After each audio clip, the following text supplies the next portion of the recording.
ললিতা, আমার বধূ যখন চলে যায় আমি কুলের কুলবালা, একেবারে শিশু কন্যা। কৃষ্ণ প্রেম কেমন, কৃষ্ণ ভালোবাসা কেমন, কৃষ্ণ বিরহ কেমন বুঝতাম না, কিন্তু এখনো বুঝি। আমার বধূ যাওয়ার সময় বলে গেল, রাধে আমি কাল আসবো, তুমি আমার জন্য একটা মালা গেঁথে রেখো। আমি যত্ন করে মালাটা গাঁথলাম। বাদিনীর ঘরে বসে কত না যত্ন করে, কত কষ্ট করে। তোরা চেয়ে দেখ ললিতা, এই মালার প্রতিটা ফুলের পাপড়িতে লেখা আছে অভাগিনী রাধারানীর নাম। এই যে বিনা সুতার মালা রে, কত অনুরাগ ভরে গেঁথেছি। বধূ যাওয়ার সময় বলে গেল, রাধে তুমি আমার জন্য মালা গেঁথো, আমি কাল এসে মালাটি পরবো। মালা গেঁথে বসেই রইলাম, বসেই রইলাম। বধূ আর এলো না। কাল আসবো বলে বধূ চলে গেল। সে কাল আর পূর্ণ হলো না। কাল বলি কালা গেল মধুপুরে, সে কালের আর কত বাকি। ললিতা, আমার যৌবন সায়রে সলিতেছে ভাটা, আমি সে দুঃখ কোথা বা রাখি। ললিতা, আমার মধুর কাল এখনো পূর্ণ হলো না রে। ললিতা বলছি, মা রাধে মালা শুকিয়েই গেল। হ্যাঁ, মালা শুকিয়েই গেল। মালা তো তুই কাউকে পরিয়ে দিতে পারতিস, তাহলে তো মালা শুকিয়ে যেত না। রাধারানী বললেন, ললিতা রে তুই বলতে পারলি আমি বধুর জন্য যে মালা গেঁথেছি সে মালা আমি যাকে তাকে দিয়ে দেব, তা হয় কখন? ললিতা বলছে, ওরে রাধে আমি তো এমনি তোকে বললাম, তুই যত্ন করে তুলে রাখ, একদিন না একদিন গোবিন্দ আসবে। এখন তো মথুরায় গিয়ে রাজা হয়েছে শুনলাম, এখন ধন ঐশ্বর্যের নেশায় ডুবে আছে। আর যেদিন ঐশ্বর্যের নেশা কেটে যাবে, যেদিন বৃন্দাবনীর নব নব প্রেম নব নব ভাবের উদয় হবে, সেদিন যেখানেই থাক হারাধে বলে তোর চরণ তলে এসে পড়বে। তুই দেখিস, সেই দিন না হয় মালাটাকে পরিয়ে দিস, মালা যত্ন করে রেখে দে। তাই বাবা রাধারানী আকুলায় বসে বসে কাঁদছেন। ললিতা বলছে, কাঁদ রাধে কাঁদ, তুই যত কাঁদবি তত তাড়াতাড়ি তোর গোবিন্দই আসবে। পদকর্তা এক পাশে দাঁড়িয়ে রাধারানীর মনের ভাব উপলব্ধি করে লিখলেন, ভনায় বৃদ্ধাপতি শোন প্রিয় সজনী, শোন প্রিয় সজনী, সুজনক দুঃখ দিবস দুই ও চারি।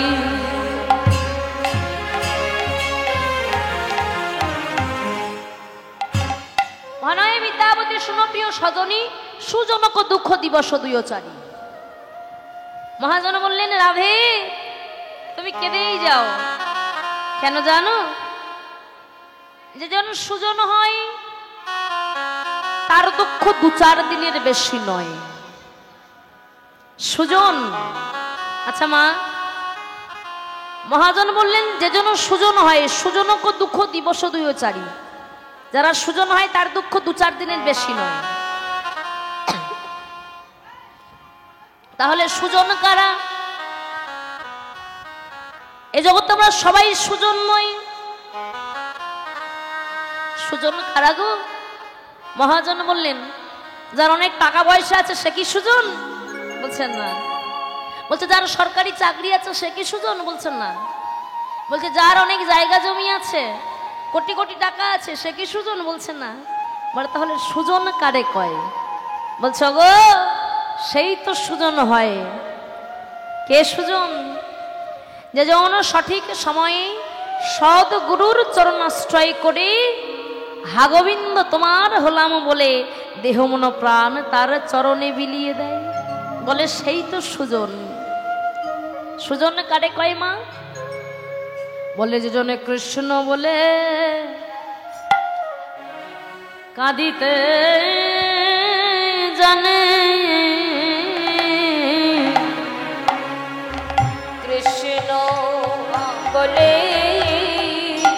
কাঁদিতে জানে যেজন কৃষ্ণ বলে কাঁদিতে জানে কৃষ্ণ বলে কাঁদিতে জানে হা গোবিন্দ তোমার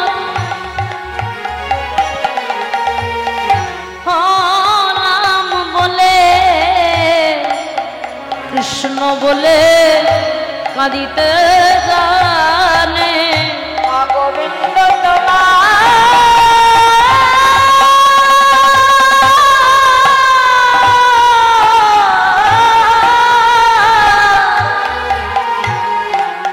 নাম বলে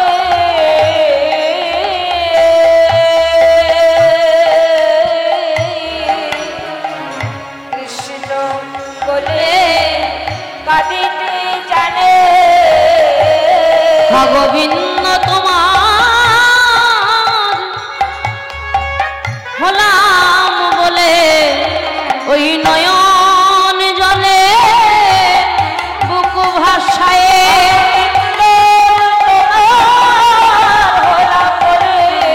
ওই নয়ন জলে বুক ভাষায় নয়ন জলে বুক ভাসিয়ে তাই গৌর হরি বল হরি যেজনে কৃষ্ণ বলে কাঁদিতে জানে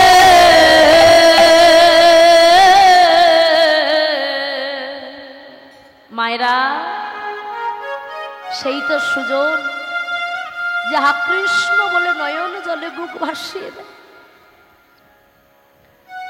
তাই মহাজন বললেন রাধে তুমি কাঁদো, তুমি যত কাঁদবে তত তাড়াতাড়ি তোমার গোবিন্দ প্রাপ্তি হবে। রাধারানী সখীদেরকে বলছে ললিতা বিশ্বাস কর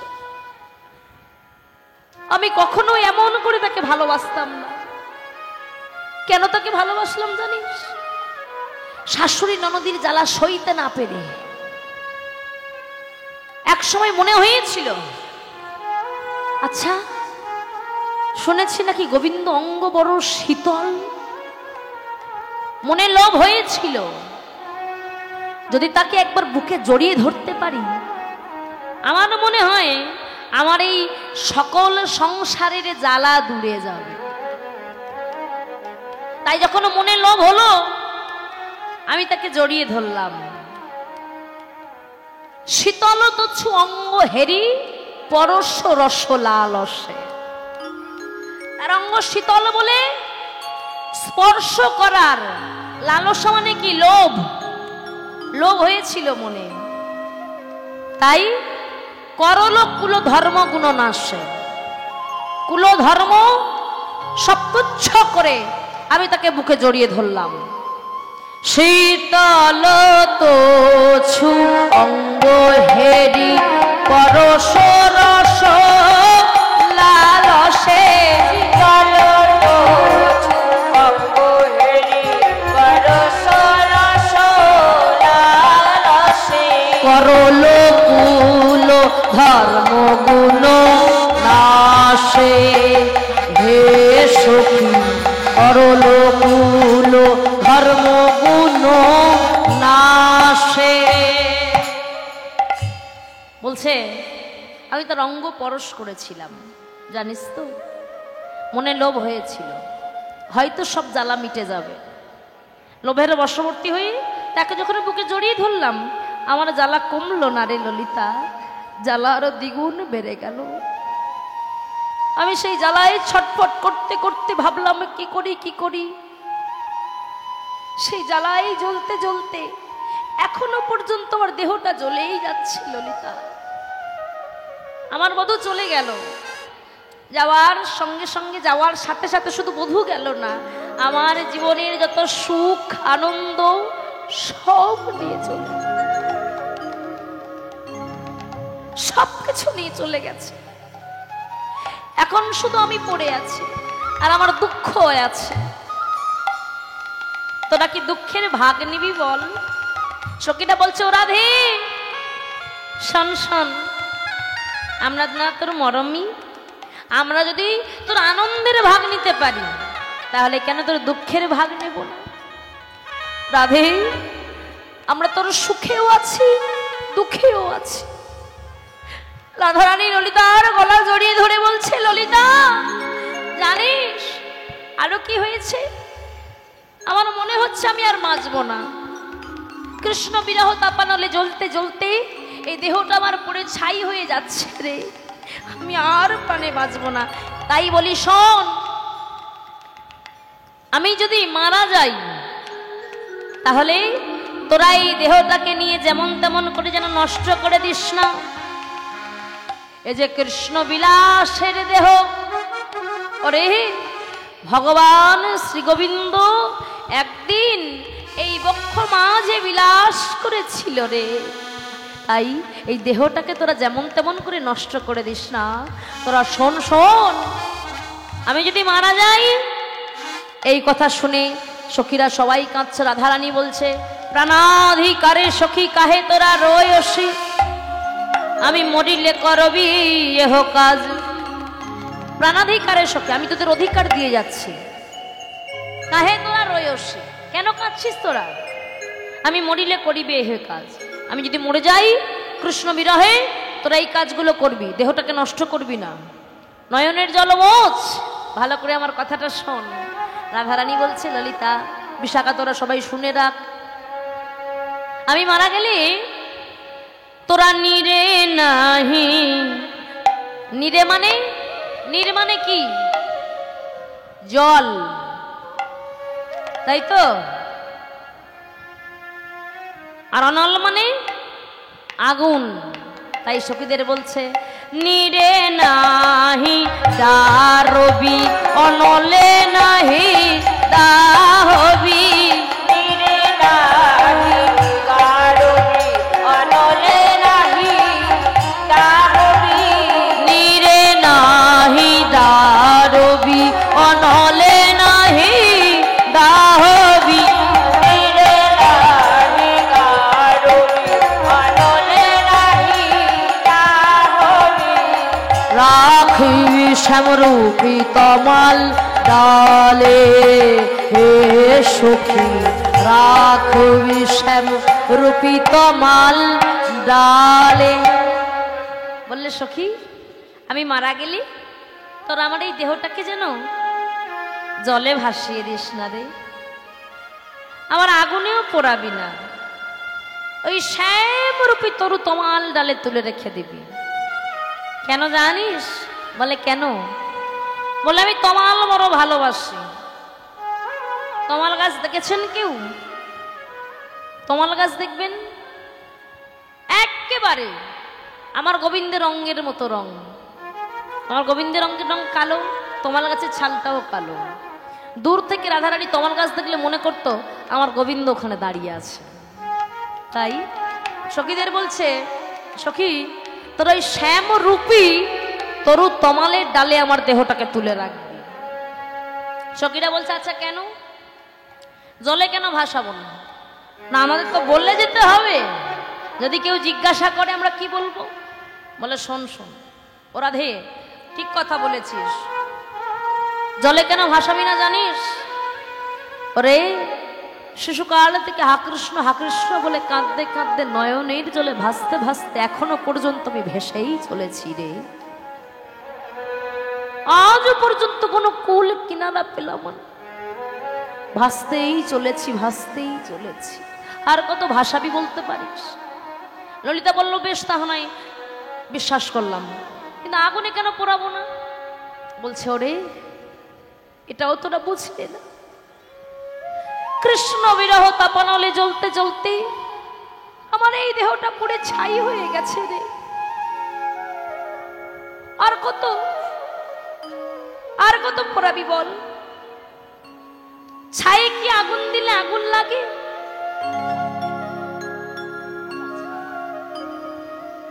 তাই বাবা বলছে, সব সময় কি ছাই আগুন দিলে আগুন জ্বলে? কি মায়েরা উনানে কেউ রান্না করেন? আগেকার দিনে হতো, এখন তো আর উনানের চলই নেই। ওই যে কাঠ কয়লা আছে না, কাঠকে যদি আগুনে পোড়ানো হয় এক অংশ হয় কয়লা, এক অংশ হয় ছাই। কয়লায় আগুন দিলে আবার জ্বলে, কিন্তু ছাই আগুন দিলে আর জ্বলে না।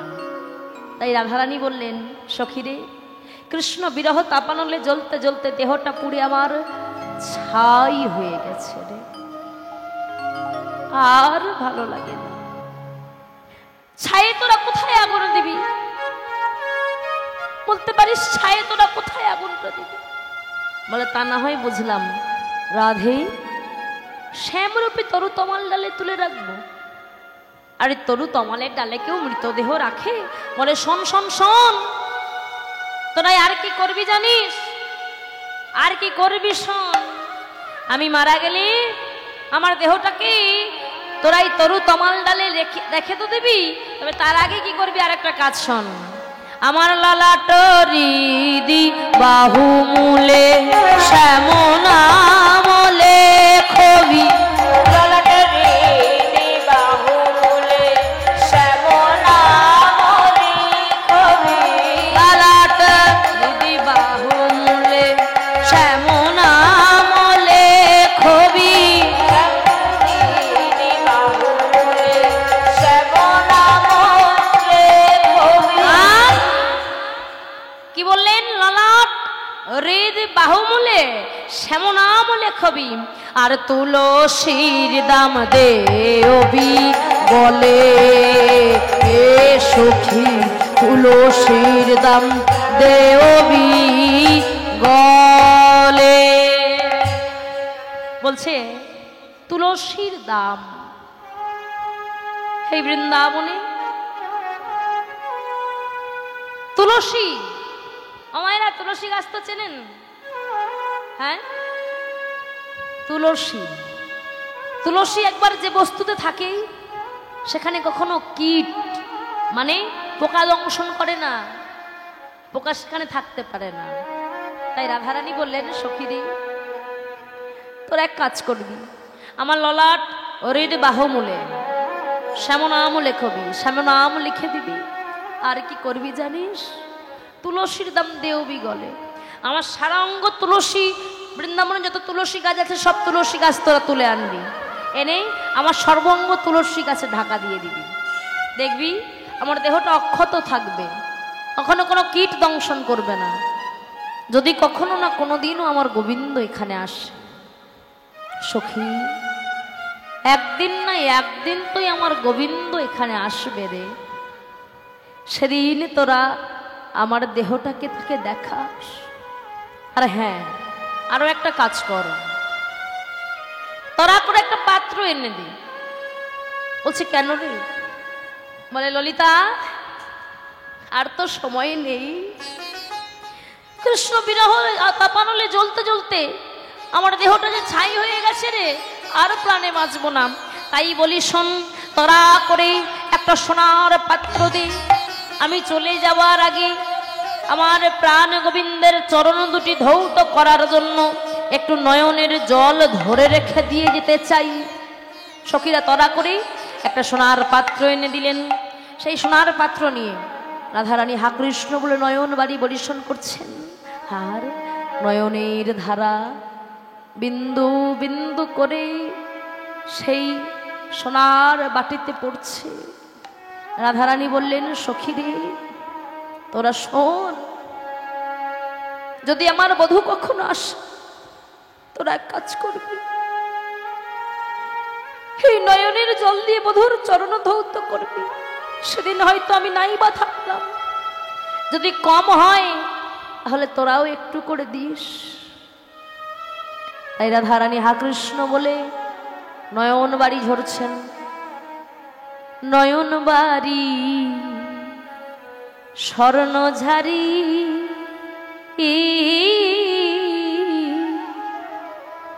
রাখবি ভরিয়া গো, নয়ন বাড়ি স্বর্ণঝারি রাখবি ভরি। নয়ন বাড়ি স্বর্ণধারী রাখিবি ধরিয়া রে নয়ন বাড়ি স্বর্ণধারী রাখিবি ধরিয়া নয়ন বাড়ি স্বর্ণঝারি রাখবি ভরিয়া নয়ন বাড়ি স্বর্ণঝারি রাখবি ভরিয়া। ললিতা নয়ন বাড়ি স্বর্ণধারী রাখিবি ভরিয়া রে নয়ন বাড়ি স্বর্ণধারী রাখিবি ভরিয়া। আমার বধূ এলে তার চরণ দুখান, আবার বধূ এলে তার চরণ দুখানি দিবি গোধুয়াই আর দিবি গোধুয়াই নয়ন বাড়ি স্বর্ণঝারি রাখবি ভরিয়া নয়ন বাড়ি স্বর্ণঝারি রাখবি ভরিয়া। থর থর কাঁপে অঙ্গ ধীর বহে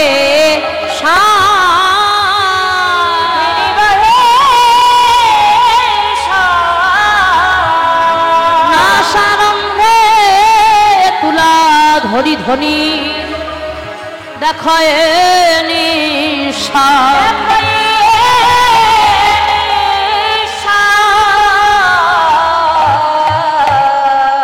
রাধারানী আর থাকতে পারছেন না, দাঁড়িয়ে থরথর করে কাঁপছে। কাঁপতে কাঁপতে রাধারানী আমার ধরায় শয়ন করেছেন। হা কৃষ্ণ বলে নয়ন দুখান বন্ধ করে দিয়েছে। সখীগণ চিৎকার করে উঠল, রাধে কি হলো, কি হলো রাধে, কথা বল। আমার রাধারানীর নাসিকায় নাসারন্ধে তুলা ধরে দেখছে যে রাধারানী বেঁচে আছেন। তো তুলা ধরে দেখছে খুব ধীর গতিতে নিঃশ্বাস পড়ছে, একদম ধীর গতিতে নিঃশ্বাস পড়ছে। আমার যখন ধীর গতিতে নিঃশ্বাস পড়ছে, ললিতা চিৎকার করে উঠল, বিশাখা হলো তো? বলে মা আমি আবার কি করলাম? বলে শোন, আজ যদি রাধারানীর কিছু হয়, আজ কিন্তু আমরা তোকে ছেড়ে কথা বলবো না। বিশাখা বলছে কেন রে, আমি আবার কি করলাম? বলে কি করলাম মানে, তুই দেখালি চিত্রপটে, তুই দেখালি যমুনার ঘাটে, তুই শোনালি পাগল করা নাম। আর আজ যদি রাধারানীর কিছু হয়, কি ভেবেছিস তোকে আমরা ছেড়ে দেব বুঝি? ভালোই তো ছিল রাধারানী, কে বলেছিল তোকে শোনাতে তার নাম? বিশাখা বলল, ললিতা রে, ওরে ললিতা রে ললিতা শোন শোন, যখন তোরা সবাই জল আনতে এসেছিলি, আমিও তো এসেছিলাম। সেই বধূ যখন চলে যায়, বধূ চলে যাওয়ার সময় তোরা সবাই অচৈতন্য,